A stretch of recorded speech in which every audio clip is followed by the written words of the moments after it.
Buenos días.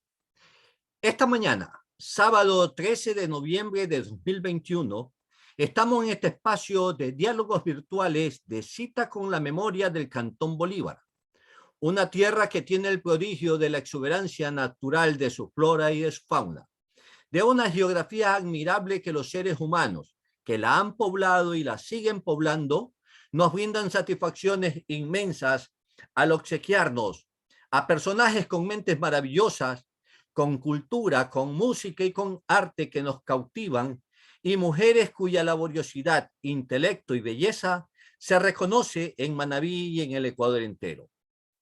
Hoy, regocijados con este segmento virtual de cita con la memoria del Cantón Bolívar, donde contamos con la presencia de personas, hombres y mujeres, oriundos de Calceta y los cantones aledaños, y de todos aquellos lugares que conocen de la historia de este hermoso cantón, de esta hermosa ciudad, que conocen de sus anécdotas, de sus hechos significativos, en cualquiera de los campos que atañen a su existencia, es lo que en esta mañana tenemos en diálogo. Estaremos dialogando con un personaje conocido de Calceta, un personaje que conoce a fondo el desarrollo de las artes gráficas y el periodismo. Aquel periódico que fue popular y muy leído, el periódico Norte de Manabí, un personaje que fue parte del mundo maravilloso de las fotografías, del captar con una cámara las realidades de un momento, de dejar impreso en un negativo y positivo. Eso es algo muy significativo y un hecho histórico. En este campo también nuestro personaje conoció Portoviejo, vivió y nos va a narrar sobre sus espacios y pasos por esta hermosa ciudad nuestra. Me refiero a Exio Espinal Lectón. Buenos días a ustedes, amigos y amigas que nos siguen y escuchan por San Gregorio Radio, la Universidad San Gregorio de Portoviejo, por canal de YouTube de Ramiro Molina Cedeño y en el muro virtual de Facebook.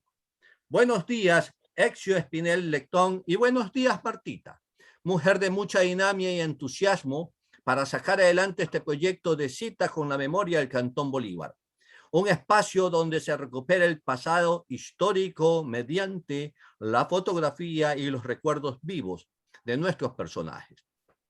Buenos días, Marta Chávez Palacios, directora y creadora de Cita con la Memoria del Cantón Bolívar. Su saludo a este espacio de Cita con la Memoria, que es ya un referente cultural en nuestra provincia. Buenos días, Marta. Muy buenos días, estimado Ramiro Molina, creador de Cita con la Memoria. Gracias, San Gregorio Radio, porque a través de este medio podemos transmitir la realidad de nuestro pueblo, vivida ayer y sentida hoy. Nos encontramos en la provincia de Manabí, Cantón Bolívar, Parroquia Calceta.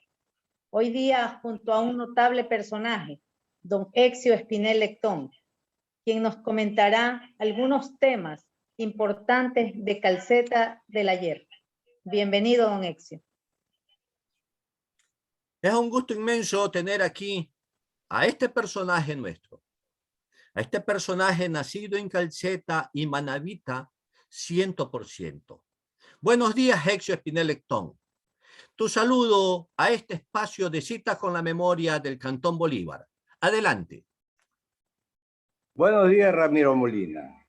Buenos días, Martita Chávez, directora del programa Cita con la Memoria del Cantón Bolívar. Es para mí muy placentero presentarme en este programa, porque conozco algo del Cantón Bolívar. Gracias, Exio. Eso es lo bueno de este programa, porque participan personas como usted que conocen de la historia del Cantón Bolívar, que ya tienen todo un trecho de vida recorrido y nos pueden obsequiar sus recuerdos. Exio, su vida transcurrió entre dos ciudades. En sus primeros momentos, su natal Calceta y también en Portoviejo. Una ciudad de Portoviejo a la que usted llegó en sus primeros años juveniles. Lo hiciste por estudio y también por necesidad de trabajo. Parece que el primer oficio al que te dedicaste en Portoviejo estuvo directamente relacionado con el campo de la gastronomía. Y lo hiciste precisamente en un restaurante, en el restaurante de la familia Amén, concretamente de Eduardo Amén, con quien parece que existe una relación de familiaridad, un parentesco cercano con ellos. Trabajaste en este restaurante que conocimos como Chifa Faisán Dorado, la chifa de los chaulafanes, la chifa de la comida asiática. ¿Qué nos puedes contar acerca de tu paso, de la historia que hiciste acá en Puerto Viejo, de tu relación con la familia Amén y de ese trabajo que también llevaste en calidad de chef allí en el Faisán Dorado? ¿Nos puedes contar algo relativo a ello? Don Eduardo Amén, el dueño del Faisán Dorado, era esposo de una tía abuela. Y era muy allegado a la familia y yo estuve algún tiempo con ellos. Y en esos años yo me puse a cocinar en el Faisán Dorado junto a mis primos. Fue una cuestión como de 2 años que estuve con Alfredo, Vicente, Lucho, en la cuestión de cocina. Nosotros realmente hacíamos todo lo que era la comida china. Nos tocaba muchas veces hacer chaulafanes para el ejército. Eran 500, 700 chaulafanes. Y así sucesivamente. Y mi relación pues con ellos fue muy buena. Se portaron bien. Usted sabe que los chinos normalmente se apoyan en familia. Se apoyan, después que sea chino, se apoyan mutuamente. Y yo tuve ese apoyo también de ellos. Yo los apoyé y ellos también me apoyaron. Sino que llegó el año 71, 70, fines del 70. Una hija de mi tío tenía un restaurante en Chone, que era casada con Rafael García. Ella se llama Vic, porque todavía vive. Y le pidió a mi tío que por favor le mandara a alguien a que le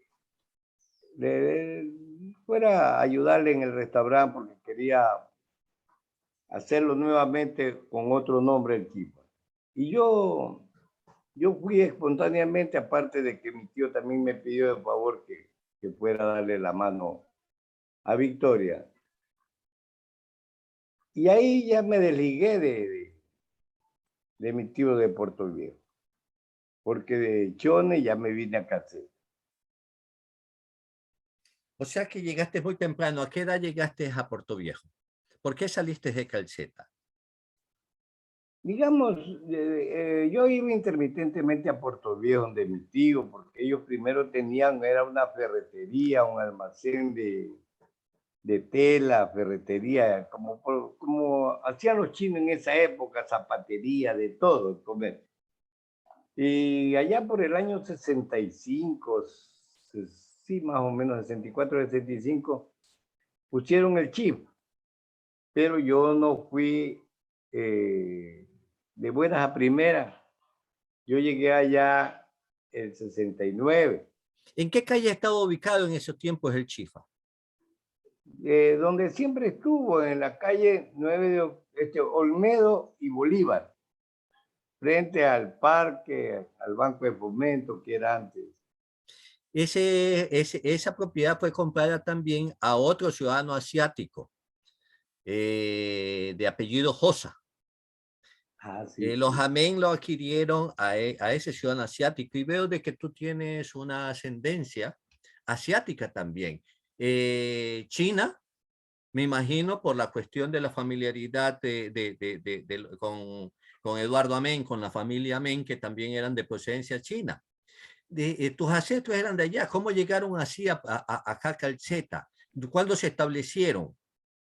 ¿Tus padres eran chinos o fueron también de aquí? No.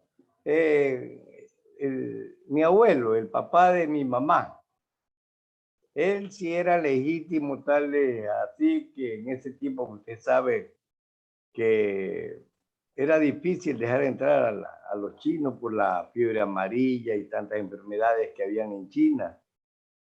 Entonces ellos venían encajonados y mi abuelo llegó encajonado. ¿A qué llamas encajonado? Es que antes los embarcaban en un barco, pero en un cajón, los traían como mercadería.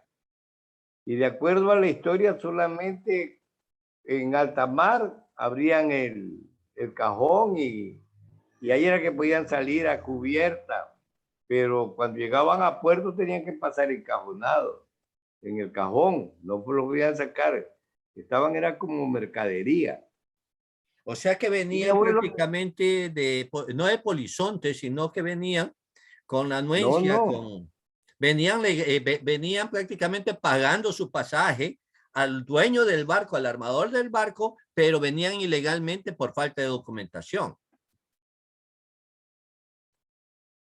Sí, Ramiro, la cuestión era difícil y yo le digo que los que lograron salir en esa época tenían que tener mucha plata, mucho dinero, porque el barco demoraba no menos de 6 meses de China a América.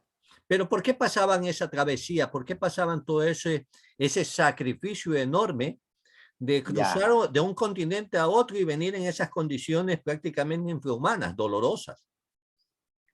yo lo que medio conozco de la historia es que en esa época los japoneses invadían China y mataban sin piedad con tal de llevarse el producto chino.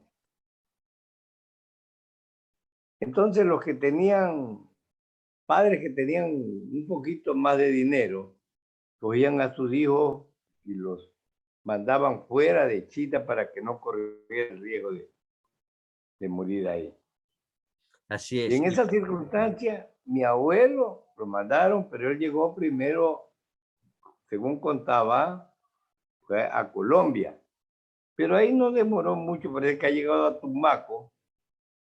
Ya llegó Esmeralda y de Esmeralda pasó a Manabí. Y aquí en Manabí, casi todos los extranjeros llegaban era a Calderón, por la cercanía con Puerto Viejo. Acuérdese que ahí los italianos, los Poggi y tantos otros apellidos, todos llegaban ahí, pero eran por arreglar sus papeles.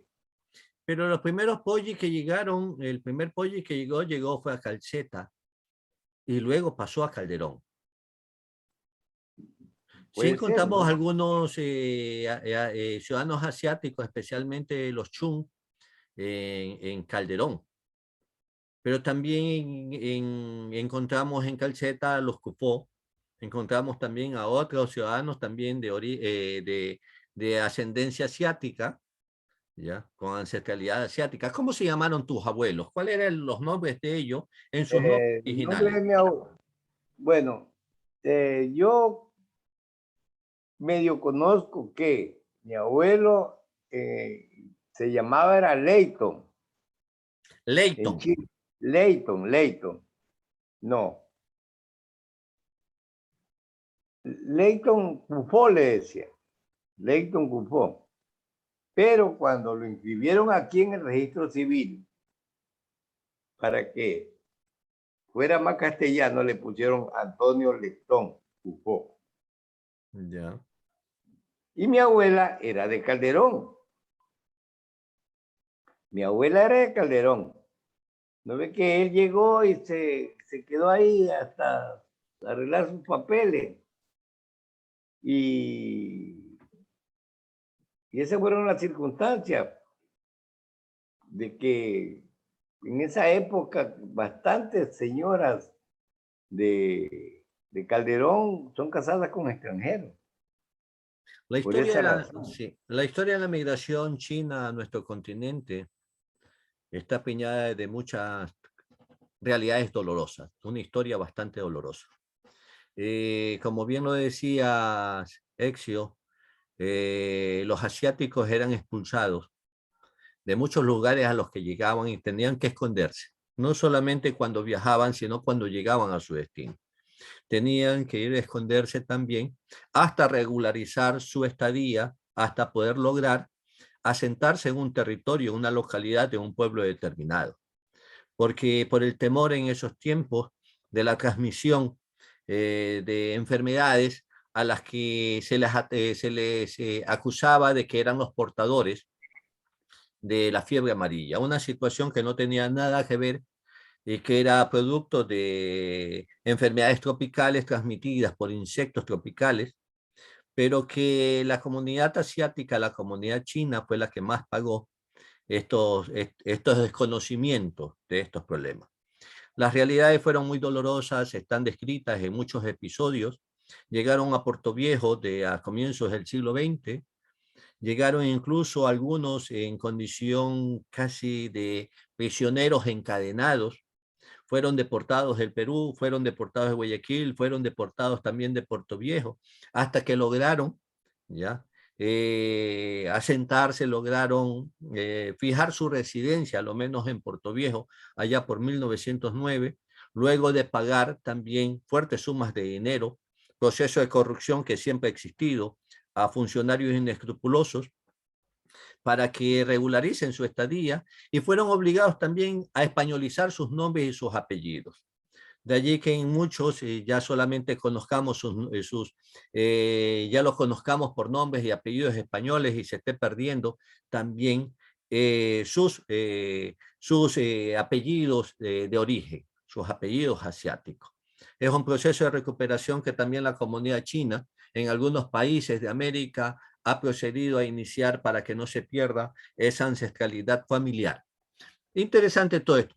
Exio, cuando saliste de Puerto Viejo, regresaste nuevamente a Calceta, tengo conocimientos de que seguiste con las labores, con la tarea, con el oficio de la cocina que habías iniciado en el Paisán Dorado, que fue un aprendizaje que tuviste con parte de la familia Men y también como parte de tu propia familia con la que te habías acostumbrado a este tipo de labores y a este tipo de cocina.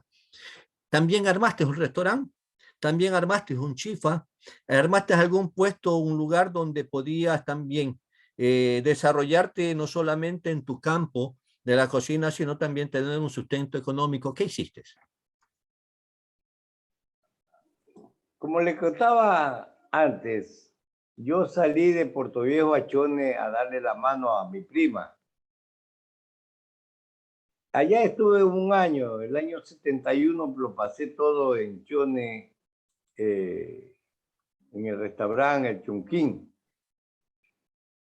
Llegando a Calceta, me puse a pintar un salón durante el invierno del 72.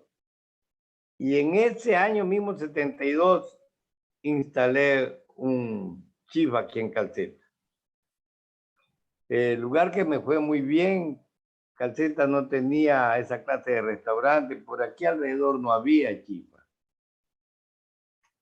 Porque solamente existía el Paisán en Puerto Viejo, el Chone, el Chunquín. Y ¿para qué le digo yo? A mí me fue muy bien, tuve un chifa durante 30 años. Desgraciadamente tuve que abandonarlo cuando murió mi mamá, pero sí, 30 años tuve yo un chifa. ¿Cómo se llamó el chifa? El chifa se llamaba el chifa Pekín. ¿Por qué ese nombre? ¿Por añoranza? ¿Por qué? Sí, por Pekín era la capital de China, que no se hablaba de Beijing en esa época, se hablaba era de Pekín nomás. Entonces se conocía era Pekín. Y yo le puse Pekín al chifa. Pero ya Con lo una gran hiciste, clientela. ya lo hiciste, la cocina estaba dada en base a la sazón y también al tipo de comida manabita, o también seguiste con la línea tradicional de la comida asiática.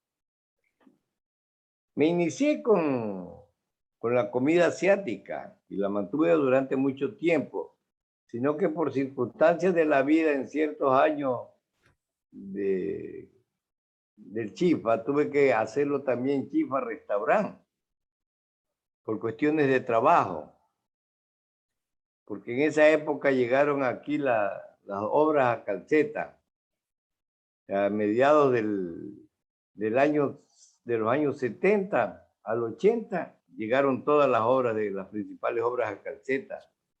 Es decir, de que antes de que tú te iniciaras como fotógrafo, antes de que trabajaras en periódicos, que fueras periodista, ¿ya? Y te iniciaras en las construcciones civiles, tú seguías con el restaurante. Es decir, que hasta los años 70 tú seguías con ese restaurante denominado Pekín. ¿Siempre mantuviste el nombre? El año 70 yo me pasé en Puerto Viejo, pues que fue uno de los mejores años para Puerto Viejo. Puerto Viejo fue un año glorioso para Puerto Viejo. Yo el año 70 pasé en Puerto Viejo. Yo aquí comencé con el chifa el año 70, a fines del 72, hasta el 96, 98, que murió mi mamá, pero yo todo ese tiempo tuve el chifa. Tú dices algo muy cierto. El año 70, en el siglo XX, 1970, es decir, hace 51 años, Puerto Viejo vivió un año muy especial. Fue el año del sesquicentenario, los 150 años que se festejaron de la independencia de Puerto Viejo, de esa independencia que se reconoce hasta ahora como 18 de octubre de 1820 a 1870.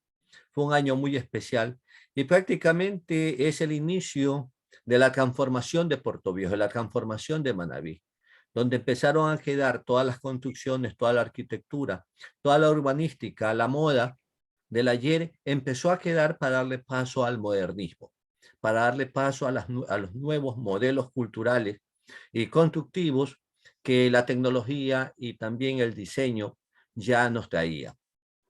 Antes de entrar a eso de paso de las construcciones, que como me contabas, lo iniciaste allá a partir de los años 70, incursionaste primeramente, después de ser chef, después de trabajar en la cocina, incursionaste en el campo de la fotografía.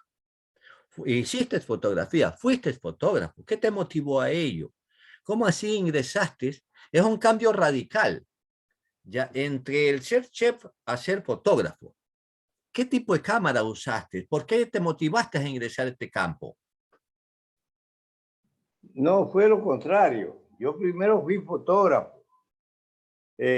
Transcurrían el año 1959, a fines de este año, tenía un amigo, Raúl Villavicencio, que él era fotógrafo ya.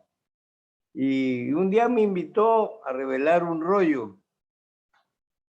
Como eso se hacía en cámara oscura, parece que se había muerto un amigo y tenía miedo de revelar solo ese rollo y me dijo que lo acompañara. Y me gustó.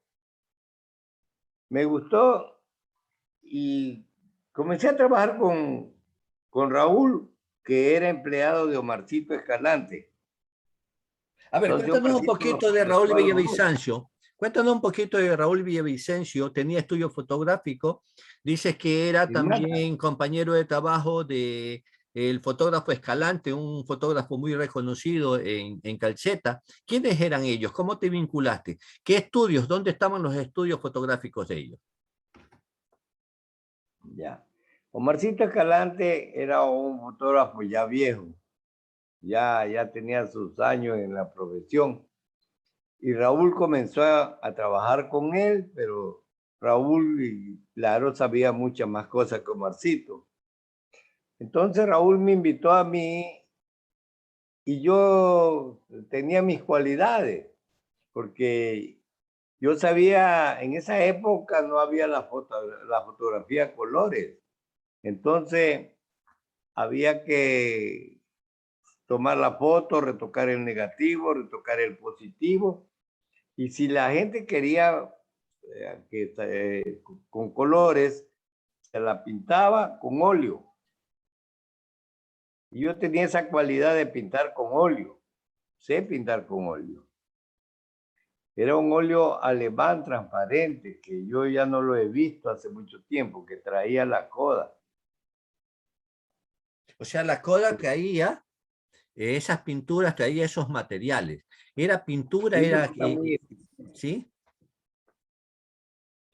eran muy especiales. Inclusive los lápices como que se retocaban, no era todo lápiz. O sea, la Kodak les daba No. a ustedes preparación técnica. No, ahí después que por el año 64 me becó la Kodak. ¿Para qué me voy a quejar de la Kodak? La Kodak me becó para que fuera a Boston en esa época a aprender fotografía a colores ya. Qué interesante, es decir, de que las propias compañías productoras de negativos, productoras de rollos fotográficos, de venta de cámaras fotográficas, se encargaba y se preocupaba por profesionalizar a quienes estaban inmersos en este campo. Y te fuiste a Boston. No, yo le digo la verdad, no pude ir. ¿Por qué? Porque mi mamá era profesora. Entonces, y de escuela particular todavía, ¿no? Y fui criado de abuela. Tuve la oportunidad de ir a Boston. Después me becaron que fuera a Nueva York, tampoco. Después a Los Ángeles, tampoco fui. La última beca me llegó para Panamá, que tampoco fui. No fui a ninguno. 4 becas me mandaron. Es ¿Y que quiénes? nomás habíamos 3 fotógrafos profesionales en la provincia. ¿En Digamos, la se llamaban provincia o en profesionales Calceta? en la provincia. Profesionales. A ver, ese campo de fotógrafos profesionales, ¿por qué calificas tú de fotógrafos profesionales en la provincia? ¿Y quiénes eran? Ya. Se llamaba profesional al que sabía hacer todo, ¿Ya? ¿no? O sea, Porque retocaba, retocar en además de tomar la negativo, fotografía, así. revelaba, retocaba y pintaba. No, y había que retocar el ¿Ya? negativo, que eso se hacía con unos lápices. ¿Sí? Después, retocar el positivo para borrar cualquier defecto, ¿no? Y si la persona quería que la foto saliera a colores, entonces uno la pintaba con óleo. Entonces Allí tenía era que ya tener entonces todas esas un fotógrafo cualidades. profesional. Ese era el que consideraba fotógrafo profesional. ¿Y quiénes eran entonces los que tú nos ibas a mencionar? Ahí estaba un señor Vázquez, De estaba Portoviejo. Raúl Villavicencio, estaba un señor Mendoza de Manta. Entonces estaríamos hablando de Richard Vázquez de Portoviejo, que tenía frente al Parque Central. En esos tiempos, ¿sí? Raúl Villavicencio de Calceta y Ay, Mendoza de Manta. discúlpeme. No, disculpe que no era Vázquez, era Loro. El fotógrafo de Puerto Viejo era Loro. ¿Cuál? Jorge Mendoza Lori de Giler. Puerto Viejo, de Manta. Ah, Jorge Lori Giler, entonces usted se refiere. Jorge Loro. Yes. Claro, es un fotógrafo que realmente con la fotografía, a la fotografía la hizo y la convirtió en arte. Es decir, que Sí. conjugaba la imagen, la conjugaba con el arte y hacía fotografía artística de muy buena calidad. Fue expositor en algunos eventos nacionales e internacionales y ganó premios incluso. Entonces eran los 3 fotógrafos profesionales que habían y ellos se fueron becados a Boston. No, no, bueno, yo no sé porque es que yo pienso que no nos mandaron la beca a todos. A mí sí me mandaron la beca, pero de Raúl nunca supe, nunca me dijo. ¿Y Yo quiénes se solo había fueron de Calceta? perdón, De Calceta, ¿quiénes viajaron? nadie, porque el Nadie único fue. becado de aquí fui yo. Y mi beca al final se la di a un muchacho de Puerto Viejo que tenía el estudio fotográfico ahí en la calle Ricaute entre Córdoba y Sucre, que no me acuerdo el nombre. Ese sí creo que era vasco. Foto Estudio Pero Vasco. no era el viejo que usted me dice, el viejo vasco, sino que era otro, un muchachón. Entonces era el hijo Carlos Vasco. El hijo, alguien era, pero era vasco. Qué interesante. Sí, Son espacios sí. muy interesantes. Entonces, fuiste fotógrafo antes de tener el Chifa allá en Calceta. Fue esa fotografía que lo tomaste como trabajo, que lo tomaste como arte. Fue el primer, creo, trabajo que con seriedad, con responsabilidad y proyectándote al campo social, empezaste a realizar. Pero también luego de eso, con esa experiencia que tenías en el arte fotográfico, en el arte de hacer fotografías, del retoque y todo ello, incursionaste en el periodismo. Cuando hablamos de periodismo ya estamos hablando de recoger y publicar información, de investigar sobre hechos del pasado, del presente, para entregarlos a un público que está ansioso de noticias, está ansioso por conocer verdades. Por eso también la fotografía y el periodismo son profesiones nobles. Son profesiones que endulzan y apasionan a quien lo hace. Exio, te iniciaste en el periodismo también. Lo hiciste con un notable y reconocido y querido personaje y periodista manabita, pero más querido todavía allá en el Cantón Bolívar, allá en Calceta. Te iniciaste con Leyo Vélez Torres, el creador del periódico Norte Manabita, un periódico que fue muy estimado, muy leído en Calceta y que ahora forma parte de la historia del periodismo de ese cantón y de toda nuestra provincia. Eran los tiempos en que el periodista profesional no necesitaba de un título académico ni tampoco necesitaba una credencial otorgada por una escuela de periodismo, por una asociación de periodistas. Los periodistas se formaban, se hacían espontáneamente en base a ese trabajo. ¿Qué nos puedes contar de la vida de Leyo Vélez y de su incursión en ese periódico que él creó allá por 1960 que se llamó Norte Manabita? Tú empezaste a trabajar allí. ¿Cómo fueron tus inicios en ese periódico? Sí, transcurría el año 1961, más o menos, 60-61, cuando don Leyo instaló una imprenta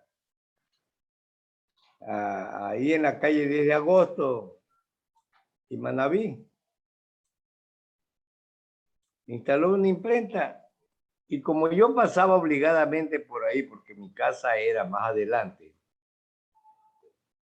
un día me dijo, me llamó, me dice, ¿quieres ayudarme aquí un ratito? Y yo, que siempre me gustó esa clase de trabajo, me quedé ayudándole a ella a levantar tipo. Y aprendí en una semana, aprendí a levantar tipo y ahí es que le nace la idea a mí, si hagamos un periódico. Ya pues le digo, me dice, si te quedas conmigo. Y encantado. Y, y comenzamos a hacer el periódico y él le puso el Norte de Manabí. Y él le puso el Norte de Manabí. ¿Por qué ese nombre? Porque en Bahía había el Globo. Había la provincia. La provincia se inició en Había la Bahía, provincia sí, y la el Globo. provincia fue originaria de Bahía, se instauró en Bahía, se inició en Bahía en el año 28 y 29 que fue vendido y funcionó ya en Puerto Viejo de ahí en adelante. Pero en ese tiempo ya había la provincia Claro, y el Globo. Entonces, Leyo, para impactar con el nombre, le puso el Norte de Manabí, que era un semanario. Ese periódico se vendía todos los domingos. Yo le ayudaba levantando el tipo. él lo que hacía era corregirme. Él era el corrector. Él me veía donde me faltaba puntuación, acento, todo. Que aprendí mucho. Gracias a Ley aprendí mucho, mucho, mucho. Y posteriormente vimos que el periódico se iba vendiendo más y vinieron otros amigos, un muchacho Vidal, Vicente Vidal, un profesor Nel Párraga, un hermano de él, Vicente Torre, un hermano de él, apellido Castillo, con cuñado creo que era este Castillo, pero total es que el periódico después se vendió bastante el norte de Manabí. Tenía una gran acogida y yo en ese lapso, con las personas que conocí, me nombraron, no nombraron, sino que me pidieron de favor en ese tiempo del telégrafo, el Universo, que cualquier reporte interesante se los mandara. Aquí había una compañía de transporte que se llamaba CIA. Se ha de acordar usted de CIA. ¿Tía o CIA? CIA, CIA. Tía, sí.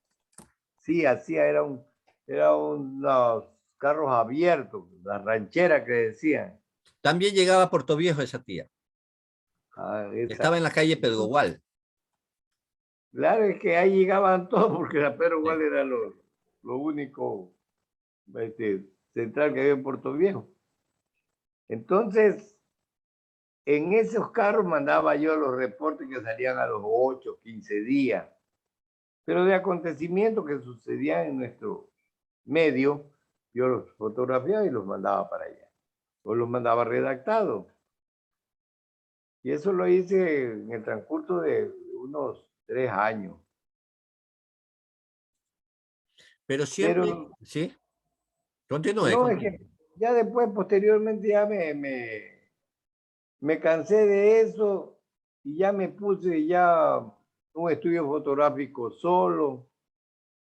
Ya le dediqué más tiempo a la fotografía porque yo me especialicé en ampliaciones y refacción de fotos. O sea que usted me entregaba una foto bajada, toda arrugada, y yo se la mandaba limpiecita, sin arrugas, sin nada. A base de retoque. Ese era el trabajo del fotógrafo profesional. Ahí vemos en la imagen, estamos viendo una fotografía que es parte del periódico, parece el Norte Manabita. Es una fotografía que dice Foto Espinel, me imagino que es la firma, o la firma reconocida de tu estudio fotográfico, ¿no? De tu razón fotográfica. Y ahí vemos una panorámica de Calceta desde algún punto alto. ¿De dónde tomaste esta fotografía? De aquí al frente hay una montaña. ¿Ya? Esta Calceta queda una elevación. Y en esa época, como muchachos que éramos, pues nos trepábamos allá. Porque estábamos jóvenes y no nos cansábamos subiendo la loma. Porque es bien altita. Y desde allá entonces tomaba fotos. Yo tenía, cuando dejé la fotografía, una especie de unos 12, 15 mil rollos. 12, 15 mil rollos. ¿Y qué hiciste con todos esos rollos, con todos esos negativos, con todas esas fotografías? Sí, no quise dejar huella porque yo tenía miedo que algún día fueran a hacer mal uso de eso y los quemé. Y los equipos los vendí. Es una pena inmensa, te lo digo con sinceridad, por cuanto prácticamente quemaste una riqueza histórica de Calceta. Prácticamente quemaste la historia de Calceta en la década de los 60 y 70.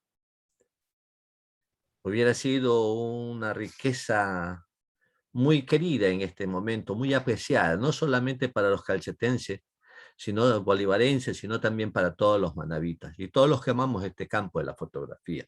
pero lo hecho está y nos está brindando estos recuerdos.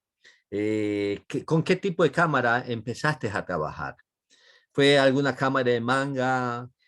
¿Cómo hacías el revelado? ¿El revelado lo hacías con químico o ya habían máquinas espesas para hacer revelado?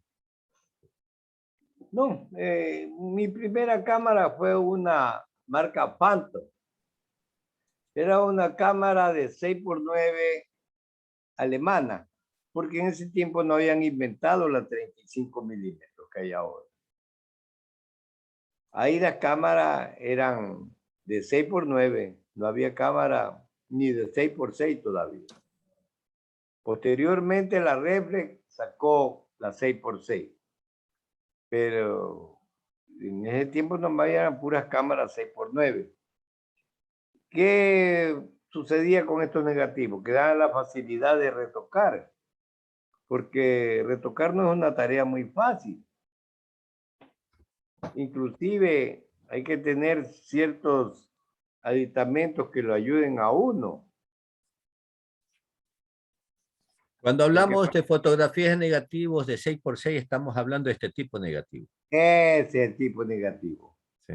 Ya se Entonces, cuenta la sí. imagen de la cara, que ahí sí se puede meter el lápiz, pero en uno de 35 milímetros no se puede meter el lápiz, porque cubriría prácticamente la punta del lápiz la cara.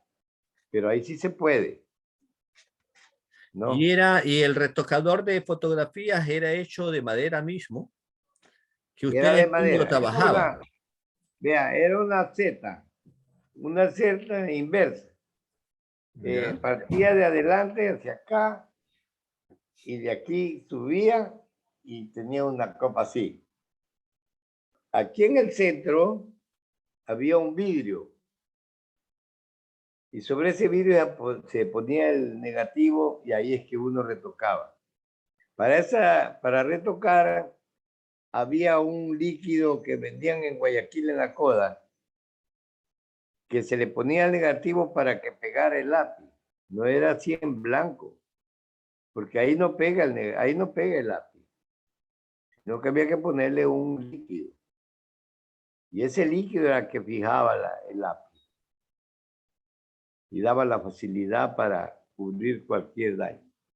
Me imagino que en Calcheta tenía que haber algún lugar especial, algún almacén que les abastecía a ustedes de rollos, de materiales, de equipos. Claro. Aquí en cuestiones de la fotografía, por ejemplo, había una botica que nos vendía los químicos, porque el revelador y el fijador teníamos que nosotros mismos prepararlo, ¿no? Entonces, con ese revelador, entraba y fijador, en la cámara oscura usted revelaba el rollo y después lo sacaba a secar para ponerlo en la ampliadora, para poder sacar la foto. Y el papel fotográfico y los rollos y las películas las traía el Bazar Hollywood de Roque Navarrete. Bazar Hollywood. ¿Dónde estaba Bazar el bazar? Hollywood. Sí. Don Roque, ¿dónde tenía su bazar? En la calle de Agosto, en el centro, ahí casi al frente de la Plaza Cívica. No, él tenía cuestiones especiales. Él nos abastecía en película y papel. Y él me ayudó para que cuando yo puse mi estudio fotográfico, me ayudó a ir a comprar a Guayaquil, porque yo en primer lugar no conozco ni conocía, peor en esa época, Guayaquil. Y él tenía los contactos. Y yo traje una ampliadora moderna. Y para esa época, acá en Calceta todavía se tomaba foto en la oscuridad con flash. No sé si usted haya tenido conocimiento del flash. Sí, El flash indudablemente. era un foquito, un bombillo, que usted lo incorporaba en un aparato que tenía la cámara con un contacto y a lo que disparaba, se prendía, pero se terminaba el bombillo, era una sola toma. Entonces, el año 63 que yo me fui con don Roque a Guayaquil, ya había llegado, en esos días había llegado un plan perenne, permanente, sino que era como una maleta, era grande. Y yo traje ese, pero ese tenía como 500 disparos al hilo. Era recargable. Eso es lo más moderno que llegó en la época. Para el revelado de las fotografías, de los negativos de fotografías, había una máquina que era moderna también para esos años y que doña Marta me hizo llegar una foto, creo que es la máquina de revelado de negativos del señor Ceballos de Calceta. ¿Usted lo conoció? Esta aquí es la máquina. ¿Usted Ah, trabajó con esa es esta? ampliadora. Es Ese es ampliadora de... ampliador. ¿Ya? Es ampliadora. El revelado tiene que hacérselo a mano. Marta, El ¿de quién revelado era? Marta, ¿de quién era ese equipo? Es de don Miguel Ceballos. Y ¿Usted lo ahora conoce? después de ¿Sí? don Miguel, el hijo. Lo tiene el hijo. Sí, el nieto en este momento, porque el padre e hijo murieron. Entonces el hijo está a cargo, el nieto de Ceballitos en este caso. ¿Usted lo conoció, trató, fue amigo de Ceballitos? sí, muy amigo. Inclusive trabajamos en el mismo estudio. ¿Cómo se llamaba el estudio? Donde Omarcito Escalante, yo lo reemplacé a él. ¿Ya? Justamente cuando él salió, yo entré. Entonces Miguel puso un estudio aparte. Él puso un estudio aparte y después fue que yo tuve mi estudio. Yo el mío lo puse en 63. Pero ¿Hasta cuándo Miguel ya duró ese? tenía mi estudio del 63 al 69, pues ahí me fui a Puerto Viejo al Paisán Dorado. ¿Ya? O sea, ya ahí me quedé en el Paisán Dorado, porque yo iba siempre, pero ahí ya me quedé trabajando con mi tío y mis primos. Lógicamente sin cobrar los reales, porque yo nunca quise tener sueldo. Eran unas personas muy buenas. Eduardo Amén era una gran persona, mis primos Lucho, Alfredo, Vicente, eran Tratemos, señores. tratemos algo también muy especial, Exio. Digo especial porque estamos hablando de los puentes. Vamos a hablar de los puentes. Cuando hablamos de los puentes, estamos hablando también de la creación de caminos. Y para crear un camino es necesario, ¿ya?, salvar al río. Es decir, que se haga un puente para salvar el río y poder continuar con ese camino que va a unir a pueblos, que va a unir a ciudades, que va a unir a poblaciones. De allí es que es lo importante, lo interesante de hablar sobre los puentes, de reconocer los puentes, de no dejar que se pierda la historia de los puentes. Allí tenemos este puente que se encuentra en una de las calles principales de Calceta, más allácito del mercado, sobre la calle Ricaurte, que une con el otro lado, que va camino a Canuto y que une a Chone. Fue un puente construido ¿en qué año? ¿Quiénes lo construyeron este puente? ¿Cómo se llama este puente? ¿Lo identificas, lo ubicas allí en la calle Ricaurte, saliendo de Calceta? No saliendo, sino en el centro mismo de Calceta prácticamente. Sí, Ramiro, tuve la oportunidad de trabajar en ese puente también. Poner mi granito de arena. Ese puente fue contratado, yo sí me acuerdo perfectamente, en la época del triunvirato, cuando estaba en el gobierno Alfredo Poveda, Guillermo Durán Estamos Argental. hablando del año 75. Sí, el 77 se contrató ese puente. ¿Ya? El año 77 contrataron el puente, pero comenzaron a trabajar el año 78, sino que ese puente tuvo dos etapas. Ese puente lo lo hizo la compañía de don Isaac Solórzano.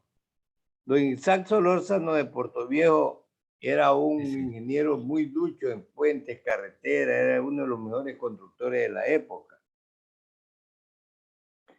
Y él mandó a Osvaldo, al hijo, que todavía vive Osvaldo en Portoviejo, que no me deja mentir,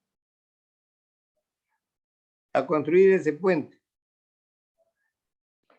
Ese puente, de lo que yo recuerdo, vino con una planificación que aquí la cambiaron, en cierto sentido, porque todo el mundo, el vecindario, toda gente que veía, iba al puente, como lo estaba planificado, le decían, se lo lleva el río. Entonces ellos tomaron la opción de subir 2 metros más el puente de lo normal como estaba planificado.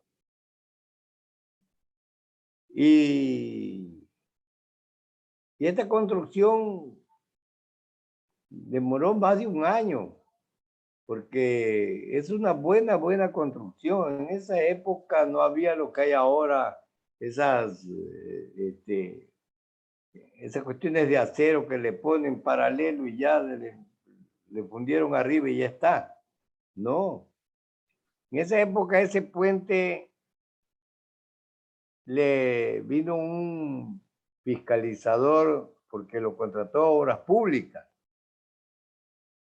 Lo contrató a Obras Públicas y don Enrique Delgado Copiano era el prefecto de la época. Pero Obras Públicas mandó un fiscalizador que este señor era un señor Salgado, esposo de una profesora de Chones, Mary Espinel. Pero era muy fregado el hombre, al extremo que no podía faltar 1 centímetro de cómo estaba estipulado el puente. Dese cuenta, Ramiro, que en la mampara que da al lado de Calceta, se cavaron los 7 metros de profundidad que exigía la construcción para poner la parrilla. ¿Y para qué? No hubo ningún problema. Se cavaron los 7 metros, se puso la parrilla. Lo único que estuvo malo ahí es que se electrocutó un muchacho que se murió en la construcción de este puente. Fue el único problema. Pero sí, al poner la siguiente mampara al otro lado, se encuentra la compañía con un ojo de agua que le ponían, lo cercaban 2 motores a achicar el agua y nunca lo lograron. Hasta que tuvieron que tomar medidas más serias y buscar el medio de evacuar esa agua. Donde eso les costó a la compañía, creo que casi todo lo que se estaba ganando, porque fue un problema grave. es un puente que ha resistido paso de todo tipo de vehículos. Tú me contabas oficialmente toda esa maquinaria de la DEU, maquinarias muy grandes, muy fuertes, muy pesadas, que llegaron a construir la presa Posaonda. Es un puente que soportó el terremoto, ese terremoto que nos dejó secuelas de dolor, de pobreza, de destrucción inmensa en abril del 16. Ha soportado el paso del tiempo. Claro, tuvo uno de los constructores principales, o fueron 2 sus constructores principales. Isaac Solórzano es una persona que fue reconocida como uno de los buenos técnicos que tuvo el CRM, uno de los muy buenos profesionales, muy honesto, muy considerado en Portoviejo, en Manabí. Todos ellos tuvieron algo que ver en el campo de la construcción o en el campo de la cultura. Pero en cualquier forma, estos profesionales trabajaron a conciencia y ahí vemos los resultados. Un puente todavía útil, un puente bien cimentado, un puente bien construido. Exio, estamos próximos a terminar con el tiempo que Radio San Gregorio nos permite para este programa. Antes de terminar este diálogo que tenemos, incursionaste también en el cooperativismo. Allí en Sí, una Ramiro. cooperativa que se inició, que es la cooperativa Calceta Limitada. ¿Tú fuiste uno de sus fundadores? ¿Cómo surgió esa cooperativa? No, Ramiro. Yo llegué el año 2000, entré al Consejo de Administración de la cooperativa. Pero como en esa época había la reelección, me mantuve 21 años pasados de directivo de la cooperativa. O sea que yo vi nacer y crecer esa cooperativa porque cuando yo entré, realmente la cooperativa no tenía muchos activos. Apenas llegaba ni al $1.000.000. En este ratito la cooperativa tiene un activo de más de $75 millones. Inclusive, hay toda la probabilidad de que para el mes de próximo mayo, que es cuando reconocen desde la Superintendencia de Economía Popular y Solidaria en qué segmento están las cooperativas, para esa época la Calceta Limitada va a estar en el primer segmento. Porque para estar en el primer segmento hay que haber superado los 80 millones de dólares.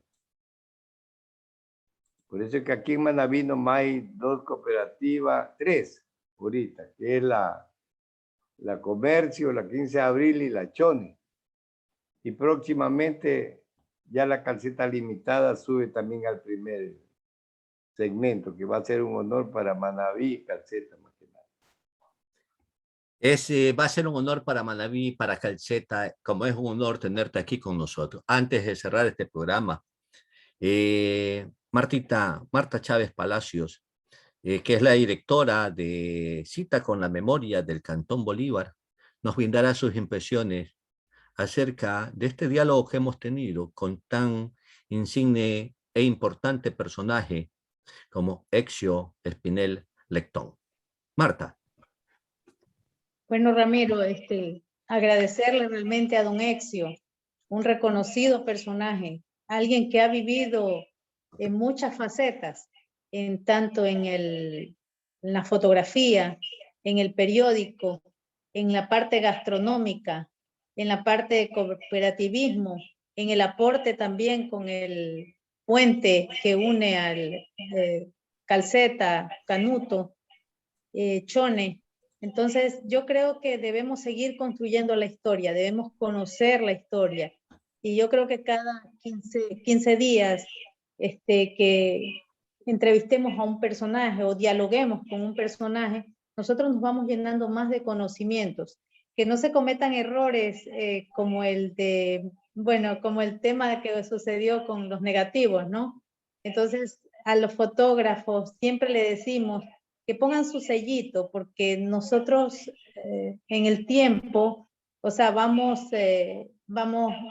con la edad avanzando, ¿no? Entonces, luego perdemos hasta la memoria de lo que sabemos, y entonces los que vienen, la juventud necesita saber realmente de la historia.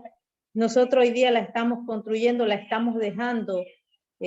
Gracias a Dios, Ramiro, que tú tienes has sido creador de realmente de este programa de Cita con la Memoria.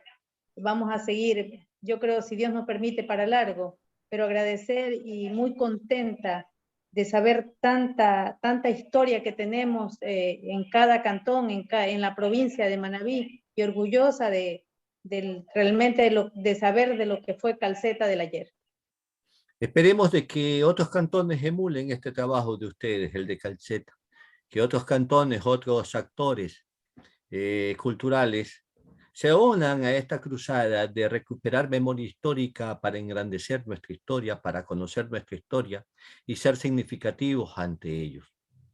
Agradecemos a ustedes su sintonía por San Gregorio Radio en su dial 106.1 de la Universidad San Gregorio de Portoviejo.